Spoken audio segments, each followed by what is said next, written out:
ہر مسلمان پر حسب صلاحیت و استعداد قرآن مجید کے مندرجہ ذیل 5 حقوق عائد ہوتے ہیں۔ اس میں جو نوٹ کرنے والا لفظ ہے حسب صلاحیت و استعداد،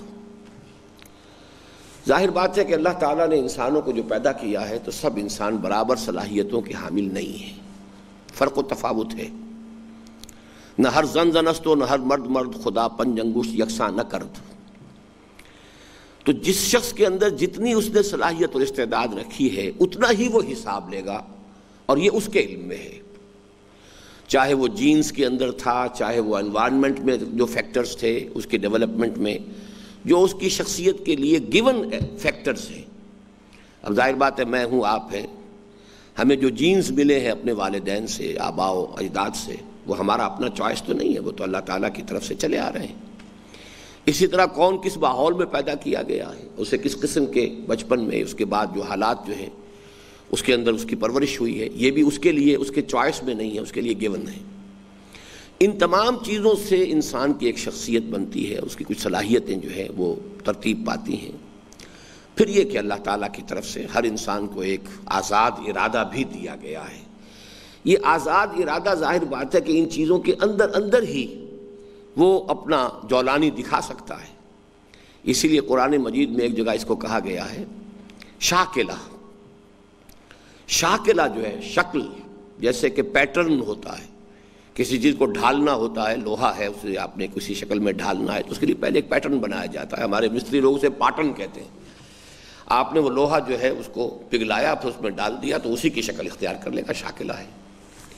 تو ہمارا ہم میں سے ہر شخص کا ایک شاکلہ ہے جو اللہ نے دیا ہوا ہے، اس کا ایک گیون کریکٹر ہے، اس کا ایک ٹریٹ ہے، اس کے اندر یقیناً سب لوگ ایک دوسرے سے مختلف ہیں، لیکن اب اس کے اندر ہماری فری ول ہے کہ وہ کس درجے اپنا ظہور کرتی ہے، اس کا کتنا کچھ اس کی جولانی طبع جو ہے وہ ظاہر ہوتی ہے، کتنی وہ اپنی محنت سے اس کے اندر اکتساب کرتا ہے۔ اس حوالے سے ان دونوں چیزوں میں فرق رہے گا۔ حسب صلاحیت و استعداد یہ حقوق ہر مسلمان پر عائد ہوتے ہیں۔ البتہ اس میں ذرا ایک ٹریپ بھی ہے، اور وہ ٹریپ یہ ہے کہ بسا اوقات انسان دینی معاملات میں اپنے آپ کو ایبسالو کرنے کے لیے، بری کرنے کے لیے کہہ دیتا ہے میرے اندر تو صلاحیت نہیں ہے، جبکہ ہمیں نظر آ رہا ہوتا ہے کہ دنیا میں اس کی صلاحیت ظاہر ہو رہی ہے، پروفیشن میں شائن کر رہا ہے، کاروبار میں خوب کامیاب جا رہا ہے، اور دنیاوی معاملات میں بڑا سوجھ بوجھ کا مظاہرہ کر رہا ہے، سب کچھ ہے، لیکن یہ کہ جب دین کی بات آئے گی جی ہمارے اندر تو صلاحیت نہیں ہے۔ یہ در حقیقت ایک سیلف ڈسیپشن ہے، یخادعون اللہ والذین آمنوا وما یخدعون الا انفسہم۔ یہ اللہ کو دھوکہ دینے کی کوشش ہے اور لوگوں کو دھوکہ دینے کی کوشش ہے، حالانکہ اس میں انسان صرف اپنے آپ کو دھوکہ دیتا، کسی اور کو دھوکہ نہیں دے سکتا۔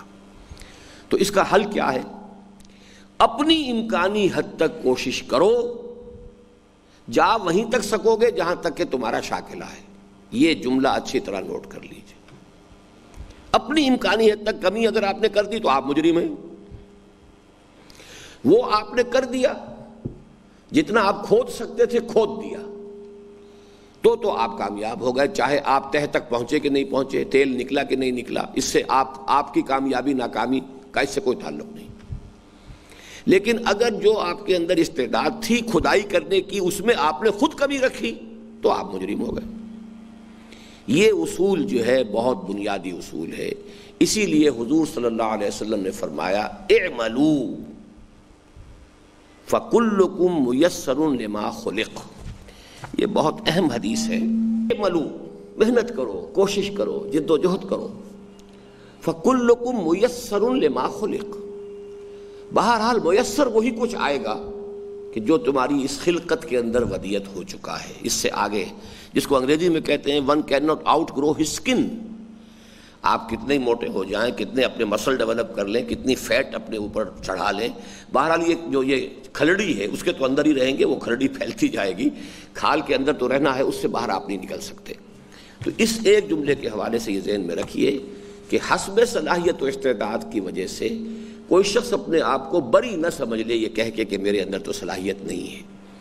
اگر ہم ساری دنیاوی تعلیمات حاصل کر سکتے ہیں، یہاں کی اچیومنٹس جو ہیں وہ ہماری نمایاں ہو رہی ہیں، چاہے وہ کاروبار میں ہے، پروفیشنز میں ہے، کسی اور چیز میں ہے، تو کیوں نہیں ہم وہی ساری صلاحیتیں جو ہیں اس دین کے کام میں لگا کر اور اس سے امید کریں کہ اس سے اس کے نتائج برآمد ہوں گے۔